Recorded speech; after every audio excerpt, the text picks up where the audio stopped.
Christians need to stop listening to the world and start listening to God, so the Thinking Christian becomes as natural as breathing. Welcome to the Thinking Christian podcast. This is Dr. James Spencer. Through calm, thoughtful, theological conversations, Thinking Christian offers a mix of interviews and discussions that highlight the ways God is working in the lives of His people and question the underlying social, cultural, and political assumptions that keep the church from conforming more closely to the image of Christ. Now, on to today's episode of Thinking Christian. Hey everyone, this is Dr. James Spencer and you're listening to Thinking Christian. On today's episode, we have a guest host, Maggie Hubbard. Maggie works with me at Useful to God and was my co-host on our previous podcast, Faithful and Flawed. Some time ago, Maggie had the opportunity to interview Pam Whitehead, the Executive Director of Pro-Love Ministries. She and Pam talk about the ministry of pro-love and Pam's passion for her ministry. I hope you enjoy the conversation, and I look forward to being back with you on the next episode of Thinking Christian. Pam has an intense desire to see women collide with their destiny. She calls herself a hope dealer, and she decided long ago that instead of focusing on what someone didn't do for her, she would offer what she didn't have to other women to see them empowered to prosper. Her life is truly a miracle. From conception, she was targeted for abortion. Her mother was just 15 years old when she became pregnant by a man her father brought home after the release from prison in 1973. This was only the beginning of darkness that seemed to follow her throughout her entire childhood and into her adult life. After years of abandonment, abuse, and addiction, she found herself facing a crisis pregnancy with only one option: abortion. The details and devastation following this decision are horrific. There was no relief, and facing down her darkest hour while wondering what purpose she served, she began seeking the truth. She found the truth in Jesus Christ, and her conversion is radical, and so is her love for other women facing crisis just like she did. Pam's story can also be found in the devotional Plan from the Start by Lorraine Vella that accompanies the major motion picture Unplanned. That is a lot to unpack, Pam. You are just amazing. Your story is amazing. And I just want to hand it over to you. I just want you to share your testimony and just your story and how you found Christ. You know, the only reason the story is amazing is because God's grace is amazing, and it extends to each and every one of us. And I am a recipient of that.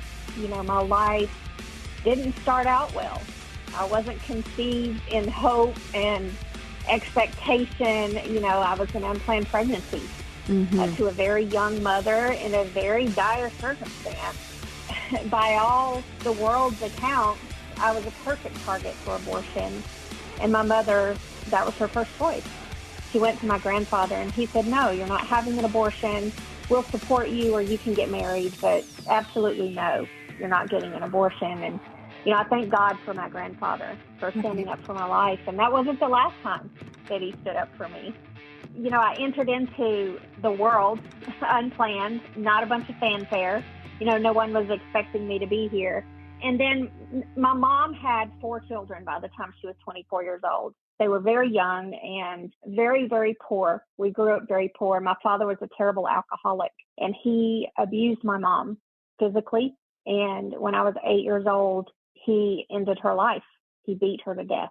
And that catapulted me and my brother and my 2 sisters into foster care. So we entered the foster care system. I was 8 years old. My brother was 5. My sister was 3. And then my infant sister was 5 months old when we were actually placed. And that experience was not ideal. We did get to stay together, which was, you know, better than not, because we at least had each other to lean on, but the circumstances were not good. It was abusive and it didn't go well. Sexual abuse, physical abuse, mental, emotional abuse. So when I was 18 years old, I ran away from that home and I turned my foster father in and he went to prison. But by that time I was already an alcoholic. I'd started drinking when I was 11. And when I graduated high school, I had scholarships to go to college. I was a really good student. I had a pretty high IQ. I was in a gifted program and made really good grades and had a really high capacity for learning, but I had no life skills. I couldn't imagine going to college and trying to hold a job at the same time. And where I lived was pretty close to an Army post. It was right outside of Columbus, Georgia. across the Chattahoochee River in Alabama. So I was accustomed to seeing the military, being around the military in our town. And I just got the idea to join the Army. And so that's what I did. I joined the Army and I got an education and I got a job. But I also learned how to be a really good alcoholic in the Army. Mm. It was another place where trauma hit me pretty hard. I was assaulted a couple of times while I was in the Army. I'm sexually assaulted, once by an officer and another time by 3 individuals at once. So the environment was difficult. But for me, by this time, this was normal. I'd lived for 10 years in a foster home with 4 different people sexually abusing me all the time. And so, this was nothing compared to that. Sad to say. Yeah. This trauma was just normal to me. And all I knew to do was to continue to drink. And I was very promiscuous. I had married and I could not be faithful to that man. Bless his heart. He was a good man, a sweet man, but I was not a good wife. We had a child and I did not want to be pregnant, but the word abortion was not in my vocabulary. Right. It wasn't anything that I ever considered in that marriage or in that pregnancy. I gave birth 9 weeks early. But when he was born, I had no maternal instincts. I had no feelings really whatsoever for this child. Now, I'd stayed sober throughout my entire pregnancy. I did not drink. I didn't smoke cigarettes. I did all the things I was supposed to do. It was the only time in my life that I had stayed sober.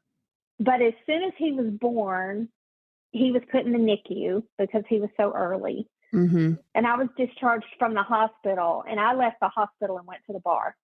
I immediately started drinking again, and my baby was in the NICU, and I'm out at the club, getting drunk and pumping milk and saving it for him.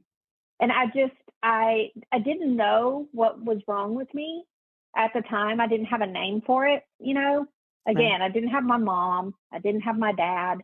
I didn't have any motherly role model in my life, no real support system.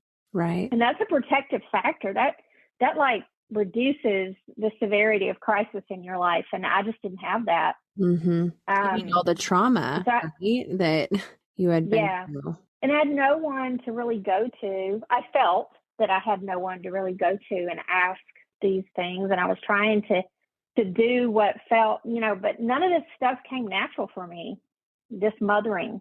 And every time my baby would cry, I would just feel like somebody was scratching their nails on a chalkboard. Like it was awful. And I would see these visions of me doing horrible things. And I felt like such a horrible person, I'm like, who thinks this about their child? Well, come to find out, I had postpartum depression leading to psychosis. Yeah. And I didn't know. I was so afraid to tell anyone because I thought they're just going to come in here and take that baby, who I didn't know how to care for anyway, but who wants their baby taken from them? Like that's just a terrible stigma. It's just a terrible thing. Right. I tried to tough it out. I tried to suffer through it. By this time I'm drinking back to just like I was before and worse. And our marriage just didn't make it. So a year after he was born, we divorced. And in that divorce, I surrendered my rights to my child because at that point I felt like there's no way. I was defeated. I felt helpless and hopeless and like a worthless human being, like something's terribly wrong with me, that I can't be a mom. Like this is the most normal, natural thing that a woman is supposed to be able to do. Why can't I do it? And so I dove deeper into my addiction. And within a couple of months, the Army sent me to rehab. It got that bad. Wow. And while I was in that rehab, I met someone. And when we were both released from this rehab, we went AWOL from the Army together. And we traveled in my car across the country, writing bad checks, stealing, gambling, drinking, doing drugs, and just all these things all the way from Fort Benning, Georgia to Las Vegas, Nevada. And we lived in my car for 3 months. And on that trip, I became pregnant. And this man and I decided to go and turn ourselves in. I knew I was pregnant. I was feeling sick, and I took a pregnancy test and it was positive. So we come back and we turned ourselves in to the Army. And he had to go to jail because he had committed some crimes. And I was just discharged with a general discharge. And so here I was now suddenly on my own, alone in the world, trying to find my way. And I found my biological aunt. She lived in Montgomery, Alabama. And so I went to stay with her, thankfully. She opened her home to me. And within a couple of weeks, I got a job. And this pregnancy was different. There was something that flipped. I don't know what happened, but I was excited. I think some of it was the relationship that I had with the child's father. We had bonded in a different way. Right. Whether healthy or not. We had bonded in a different way. It was just different. And he was a person who saw me like as a person. He had treated me like a human being. And he was the first person who ever did that. Now, you can look at all the things we did that were wrong. You know, those things are absolutely true. But he also was a very gentle, kind man. Right. And it was the first time in my life that I had been treated that way. Mm-hmm. And it made a huge impact on me and the way that I felt about this child and life in general. But I had nothing to cling to. And I needed something in my life that was more powerful than the thing that had hurt me. And I didn't know what that was. I had no idea what that was. And so for me, it was always relationships. You know, if I could just hold on to this person, right. If I could just be who they want me to be, then maybe they'll stay. And so I always make a joke that I took people hostage. Like I didn't have relationships. I took people hostage, and I had these very unhealthy habits. Yeah. And so I had this baby. I gave birth, and her father was in a military prison.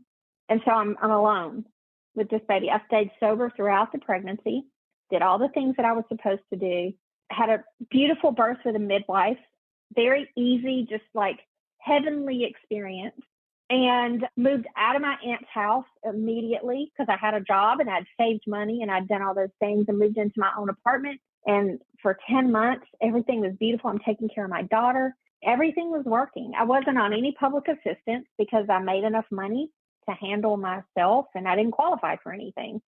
And when she was about 10 months old, her father came out of prison. And when he came out of prison, we reconciled. And within 2 weeks, I'm back drinking again and using drugs. And by this time, I'd developed a cocaine habit. And the next 4 years were just drugs and alcohol and us partying and always trying to find a babysitter to keep the baby. And remarkably, I was able to keep a job. That's the one thing that I was always able to do. I had this functioning habit. It's like I was a functioning addict. But all that did was it caused me to look at my child's father and be like, why can't you keep a job? I can keep a job. I would compare myself to him. Right. And within a couple of years, like, he couldn't stand it any longer. He was like, I can't deal with you. And he left. So when she was about 4 years old, I'm alone again, and I couldn't stand it. Right. When I was alone, I would, everywhere you go, there you'll be. So no matter what, I'm with myself, my own thoughts, the things I think about myself, your mind. I mean, the things that I thought about myself, that was my worst enemy. Nothing that anyone else could say to me was going to hurt me nearly as bad as what I said to myself, because I knew me. I knew what I had done.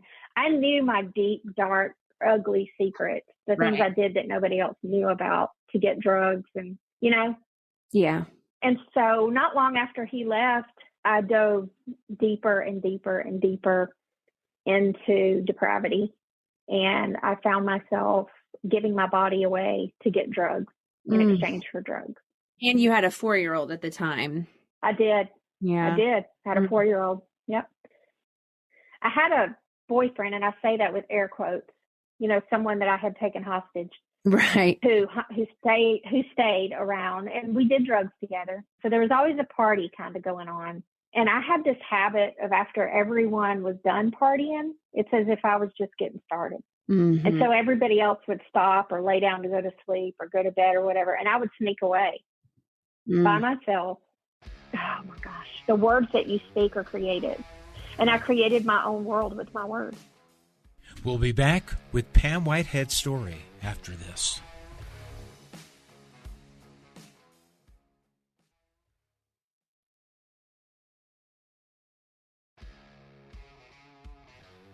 Christians need to. For some of us, personal finances aren't just personal. They include loved ones, neighbors, the communities we call home, and the causes we hold in our hearts. At Thrivent, planning your finances is bigger than just money. We help you put your plans into motion and faith into action so you can do more for the ones in your heart. Because sometimes all you need to make a difference is someone to help you make it happen. Thrivent, where money means more. Connect with us at Thrivent.com. Stop listening to the world and start listening to God, so that thinking Christian becomes as natural as breathing. Welcome to the Thinking Christian podcast. This is Dr. James Spencer. Through calm, thoughtful, theological conversations, Thinking Christian offers a mix of interviews and discussions that highlight the ways God is working in the lives of His people and question the underlying social, cultural, and political assumptions that keep the church from conforming more closely to the image of Christ. Now, on to today's episode of Thinking Christian. In the darkest of night and go do the most depraved things. Not long after this, in the middle of the year, in June of that year, I found myself pregnant. So I've got a 4-year-old. I've got one son that I'd already surrendered my rights, and he's a partial adoptee. Right. My ex-husband's new wife adopted him. And then I've got a 4-year-old, and then now I find myself pregnant again, having no idea who the father of this child is. And at this point in my life, I just got evicted from my home. I was seeking out family members because I'm in my hometown where I was born. So I found my father's family, and I sought them out, and I, manipulated enough where I could get them to let me come live with them. They live way down in rural Alabama, like Crenshaw County, way back in the woods. Mm-hmm. And they let me come and stay down there. My father got out of prison in August of that year. This was 2001, after serving 20 years of a 50-year sentence for killing my mom. Oh. I'm pregnant. He gets out, and his first fatherly duty was that he took me to have an abortion. Is that what you wanted, or was he kind of pushing you to do that? I did. No, he was only doing what I wanted him to do. Okay. Yeah, he was only doing what I asked for. Right. At this point in my life, it was as if I felt like, this isn't true, but this is how I felt. I felt like I ran the show. Mm-hmm. Like I felt like I was in control of everything. This was the pride that I had, and just the bullying, the kind of anger that I had inside of me. Like if you didn't do what I wanted you to do, then you weren't in my life. Right. So I can't tell you how that word entered into my vocabulary. I have no idea where the suggestion came from. Mm-hmm. All I know that is every person that I asked, who at this point I would consider my support system, my coworkers, a couple of friends that I had who, of course, I did drugs with, and now my aunts, who were my dad's sisters, and my cousins. These are biological family members. I'm asking all these people, I don't know what to do. What should I do? What should I do? And every one of them said, you can't. Pam, you can't. You can't have this baby. Those words drove my decision. Mm-hmm. Not that it's their fault. I take full responsibility for what I did. Right. But that was the echo chamber. Mm-hmm. It just affirmed what I already believed, that I couldn't do it. I never could do it. I haven't been doing it. I'm not a mother. I'm not a good mom. I'll never be a good mom. Those were the words that rang true for me. Right. And so I walked into that abortion clinic that day, and, something remarkable that really drives me to this day is when I walked up to that clinic, there was not a single soul outside. No one trying to stop me. Yeah, no signs, no one to pray with you. Nope. Yeah. No, whether ugly signs, yelling, screaming, praying, singing, nothing. Just silence. And no one, and I'm telling you how powerful it is to be a witness any witness, a good Christian witness in front of that abortion facility I don't know what would have happened. Yeah, but that's all I know right now you. If you is looking back at it, if someone would have been there, right, with a sign or said, "Can I pray over you?" Do you think that could have had an impact? I believe so. Yeah. I believe so. Now, I wasn't a Christian. Right. I was an agnostic. No one had ever preached the gospel to me. I believed there was a God, something bigger than me, but I didn't know Jesus. Right. The foster home I grew up in, they took me to church. Every time the door swung open, we were the first people in there. But it was this little Presbyterian church, and it was very much that family kind of ran the show there. Our foster family, they were a large family. They had 7 children of their own, and then they took in the 4 of us. So you can imagine this business coming into the church, So my foster mother was actually the first female deacon in this Presbyterian church. But I never once remember hearing the gospel. We heard a lot of stories. We heard a lot of talk about missions. We heard, we sang "Come Thou Fount of Every Blessing" and the doxology. And, I remember all those things. And I remember, our Sunday school teacher taking us to McDonald's and going on canoe trips and those kinds of things. But I don't remember ever hearing the gospel. Right. Just the all I knew complicated, straight to it gospel. Yeah. The simple gospel. I remember thinking, if this is what God is about, like these people, the way they treat me at home, and then coming here and worshiping this God, if he is okay with what they're doing, I want no part of that. Yeah, absolutely. And so, I get this point in my life where I'm walking down the sidewalk into an abortion clinic, and no one tries to stop me. No one told me. I literally thought this was my only choice. When you looked at my circumstances, and that's what it's about, was my circumstances. I just got evicted. I don't even have a place to live. Right. I have a job, but my car barely works. I'm addicted. I need help. Like, I don't even know who the dad is.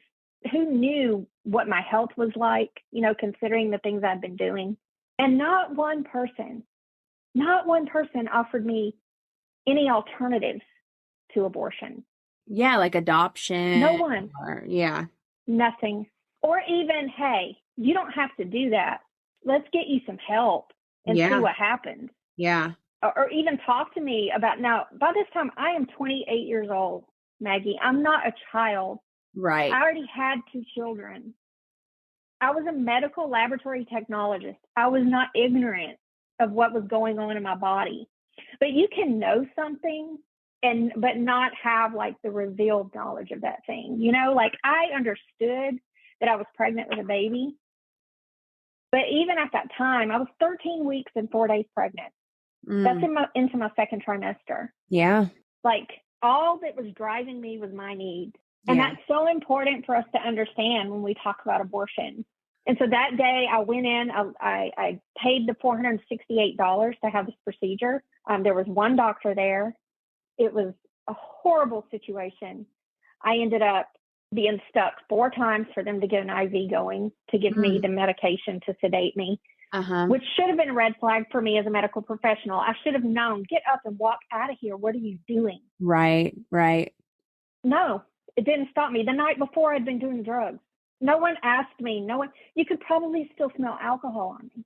Yeah. They didn't even check like your state of mind. And, no. Was it clean? Was it a clean place? What was it like? This place was called West Alabama Women's Reproductive Center, I think was the name of it, but it's in Tuscaloosa. It was like a house. So when you walked up to this clinic, it looked like a house. So when I went into the front, it was like a living room, but it was just a bunch of chairs set up. And everyone it was dark. It was dim, just lamps, lit the room, not fluorescent lighting or anything. And I remember it was before cell phones I don't even know if we had cell phones back then in 2001, but everyone sitting in the lobby was just chit-chatting like they were in a nail salon, Yeah. or waiting for some regular doctor's appointment. And I remember sitting there and thinking, what is wrong with these people? But I knew what I was doing. Right. I remember thinking that. And then suddenly this like thought came to me, you are these people. Mm-hmm. You are these people. Like, I'm sitting here judging these other women in the room, younger women than me, because I'm a grown woman and most of them were younger. And I'm judging them, but I'm doing the same thing. Isn't that what we do? Right. You know, Absolutely. That's hypocrites. Mm-hmm. And I was such a hypocrite, and I'm sitting there and I'm judging every one of them, and I'm about to do the same thing. Oh, but of course my situation is different, right? Right. So sorry to interrupt, but like, I'm sure you'll probably get to it, but I mean, did they like give you a sonogram? Did they tell you how far along you were? Did they like just go over the procedure in detail? They didn't go over the procedure in detail. The only sonogram I got was actually in the procedure room. Okay. Now, I personally had already had a sonogram because I had already been to the doctor. Gotcha. I was pretty far along before I made this decision. I really did linger in making this decision. I did not get a sonogram before they actually did the abortion. And back then, I don't believe that was a law. When the counseling, and again, I say that very, very loosely, there were 5 or 6 of us that were put into a very small room. And it was like a long table, and at the end of it, it was pushed up against the wall, and there was a very small TV there with a VCR, one of those TVs that had a VCR thing in the bottom of it. Yep. And they put a tape in that TV and walked out of the room. We were all supposed to sit there and watch that video. Well, nervously, none of us wanted to watch that. Right. So we start talking about something that made no sense, you know, and none of us paid attention to the video.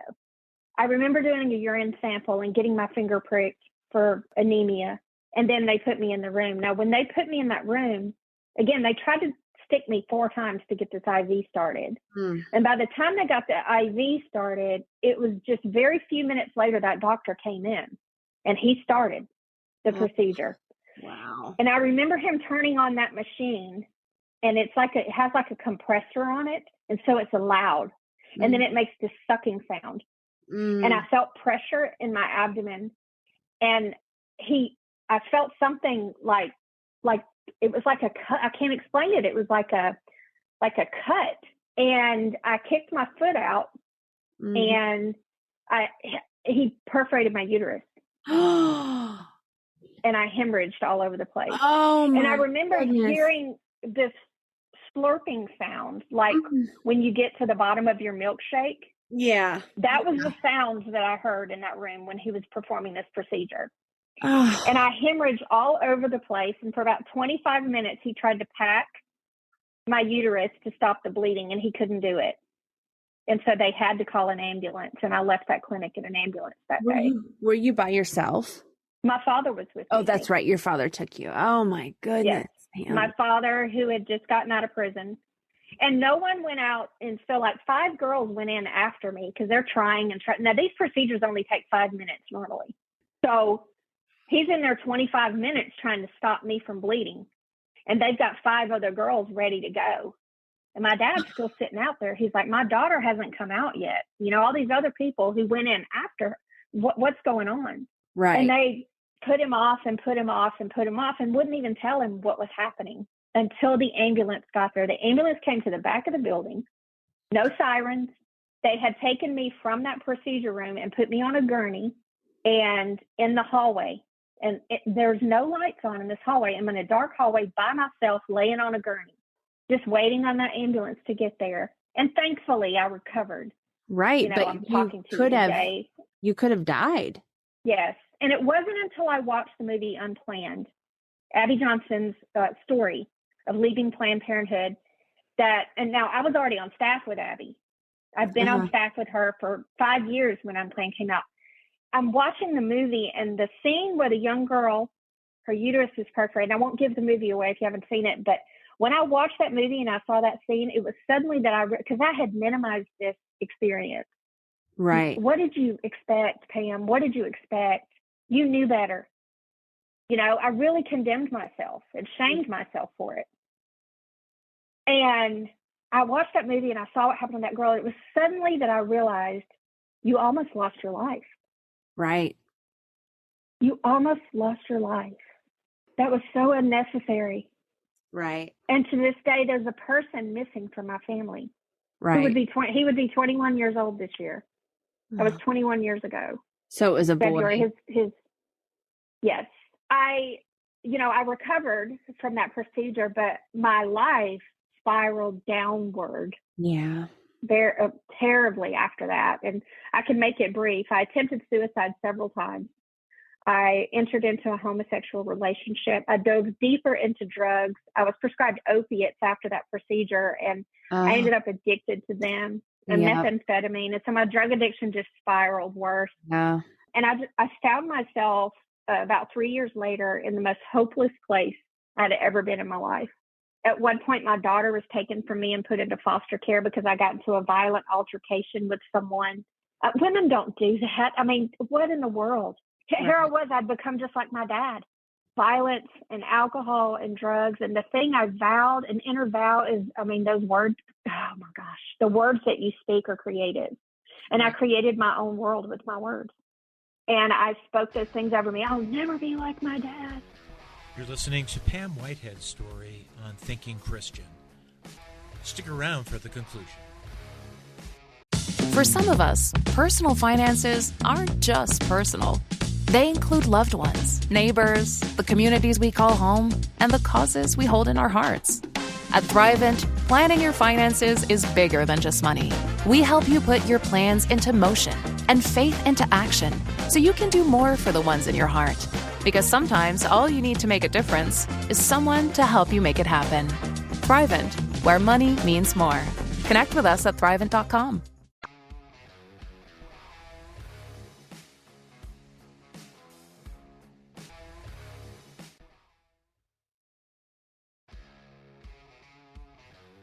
Christians need to stop listening to the world and start listening to God, so that thinking Christian becomes as natural as breathing.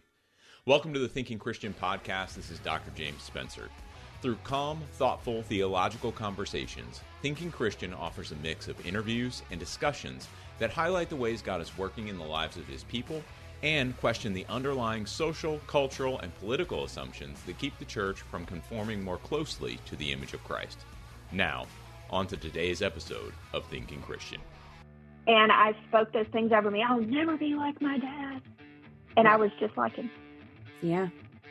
Yep. And in 2004, I found myself at a very dark place, drunk, high. I was in a condominium with, again, I was living a homosexual lifestyle at this time. I was living with a woman. And so I'm in this condominium with all these other people who were living like I was. We were all doing drugs. And even there, I didn't fit. You know, no matter where I was and whatever situation I got myself in, I always felt like I did not fit. And it's because I was a poser. I was a poser. Right. I was fake. I was synthetic. I was never really being who I was supposed to be. And I'm in this situation. I walked outside on the balcony by myself. I'm drinking a beer, smoking a cigarette. Couldn't even get high anymore. I'm trying to do drugs. Nothing is working. Nothing was working anymore. Right. And I'm standing on that balcony, and I'm looking into this apartment, and all these people are in there under this bright, bright light. And everything looked like it was in slow motion. And it looked like they were laughing, like, ha, ha, ha, ha, you know. And I heard this voice, and I know today it was the voice of God. Oh. And it said to me, this is your life. You are always on the outside looking in. Even in a room full of people, you still feel all alone. Uh-huh. Yet I am with you. Oh. And I looked around. It was so clear. And I looked around and I thought, maybe I am high. But I wasn't. I was clear as a bell. Right. And it scared me and it angered me at the same time because it was the deepest truth I had heard in a long time. Right. That was absolutely true. I felt all alone everywhere I went. Everywhere I went. Even when you were with people, and right? Yes. I always I put myself in social situations, which meant I had to drink because I was always feeling anxious. And even in those situations, I always felt like I didn't fit. If they knew who I really was, they wouldn't like me, you know, and so I always felt like I had to play a part. After hearing that, I left that condominium and I booked it back to Montgomery, Alabama. That was in Orange Beach, and I drove back to Montgomery. And that day I went to, I had overdosed on all these drugs. Even though I wasn't feeling the effects of them, I was overdosing. I could feel my pulse in my earlobes, but I wasn't high. And I get back and I go to the emergency room. But before I went to the emergency room, I stopped to see my brother. My brother was at the time going to these revivals, like tent revivals. Oh, okay. In Montgomery, Alabama. He had been homeless and on drugs, and we had kind of been estranged because of our drug addictions. We just couldn't be around each other. And during this period of time, it was a very small window of time, he was going to these revivals. And, you know, he had gotten religion or whatever you want to call it. And on the way to the hospital, I told my girlfriend at the time, you know, I was in this lesbian relationship. Right. I said, can you please stop? Because I felt like I was dying. I said, can you stop and let me see my brother? So here I was. I'd been in this situation where I hear this voice, and I think it's God. And then I said, stop and let me see my brother. I go in to see my brother. I curled up in fetal position on the floor, and he laid hands on me, and he prayed over me. Oh, wow. And I believe that it was in that moment that the phenomenon of craving left me, and that I was delivered from drug addiction and alcoholism, because I have not had another drink or another drug since that day. Wow. And that was April 26th, 2004. Wow. I have full body goosebumps. That is, wow. And now I went on and I did what I could do, you know, because I do what I can. God does what I can't. Right. So I went ahead and went on to the hospital. Yes. And I went to the hospital. I detoxed. I had no insurance, of course. So they just kept me long enough to medically detox me off of everything. And it's interesting. I have my medical records today from the abortion from DCH Hospital in Tuscaloosa that shows the perforated uterus. I have my medical records from when I went into detox that shows my positive drug test. And these things are so powerful when I show them to people and they're like, you would never, ever think that, or looking at you, there's no way, you know, because it's a miracle that I have all my teeth, that I'm, you know, I don't look weathered, that I'm healthy, that, you know, looking at what I did to my body. But God is good. He healed me. He delivered me and he set me free. Amen. Now, I did not serve him from that moment on. Okay. After I got out of detox, I started in AA. That was my church for a long time. I went to AA 3 times a day. Yeah, 3 times a day. I would go in there, and you could still get away with a lot in AA. They talk about a higher power. You can call him God if you want to, you know, but you could still get away with cussing and smoking and even screwing around. Nobody's going to mess with you. Right. It's not drinking and drugging. So while I learned a lot of great principles, there were also still a lot of bad behaviors that I had. But I began to work the 12 steps. The part that I couldn't get over was the defects of character, which is about step 6. You know, those defects of character kept coming up, you know, the lying and control and pride and all these other things. And so a year after I got sober, my child's father came back into my life. And he comes back into my life and we get married. Oh, He wow. was sober. I was sober. And within a year, we were able to have a baby. So we had another daughter named Cassidy. So Courtney and Cassidy. And I was able to stay sober. But here I was again. Remember now, I was a person who, I didn't know God really. Right. But I would attach myself to people and think that, you know, either they were going to save me or I could save them. But it gave me like a purpose, right? Right. So these relationships always kind of became my idol. And so now I'm in this relationship with him and I'm sober. And so any progress that I had made really in the 12 steps of Alcoholics Anonymous kind of stalled. And our relationship was rocky because my husband wasn't able to stay sober. That's hard. He relapsed, over and over and over again.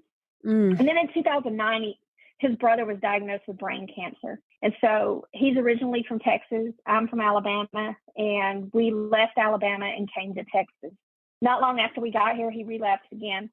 And thankfully, I had support here because his family was here.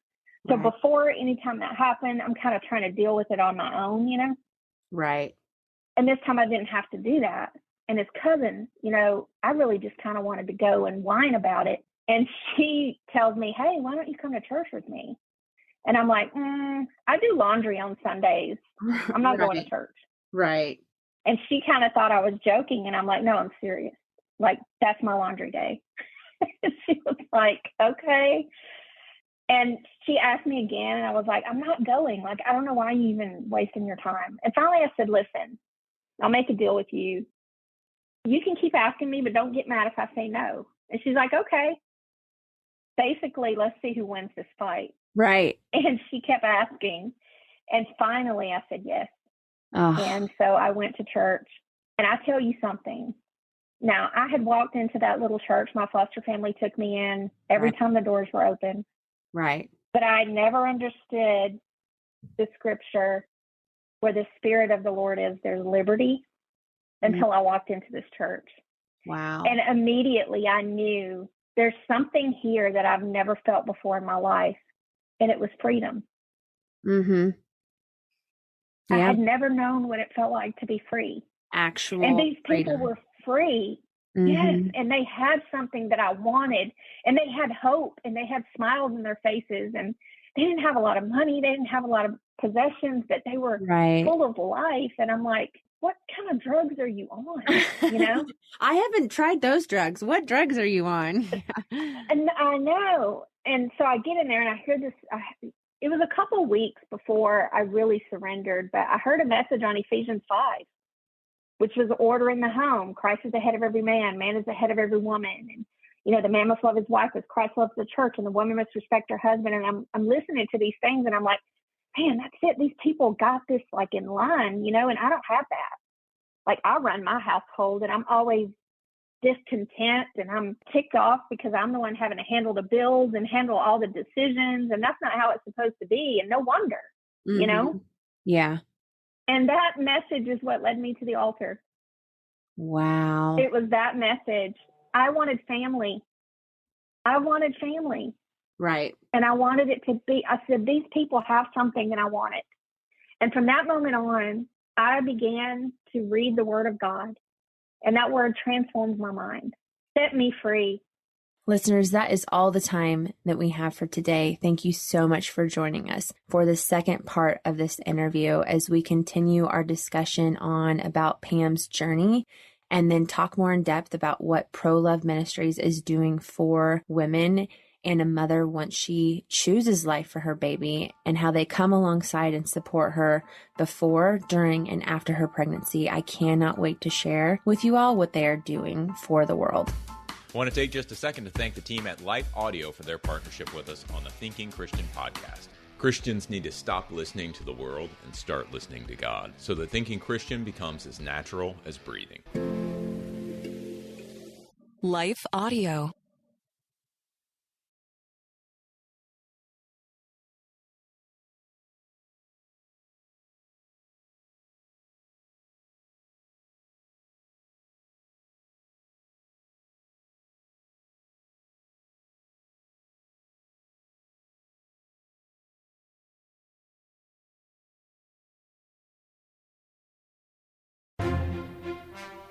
Once in a generation, a podcast comes along with the power and eloquence to inspire us all. This show will entertain you while you wait for that one. Join two best friends, author and former history teacher John Driver and comedian Johnny W. for hilarious and authentic conversations about life, history, culture, faith, and everything in between. You can listen to Talk About That wherever you find your podcasts or at lifeaudio.com.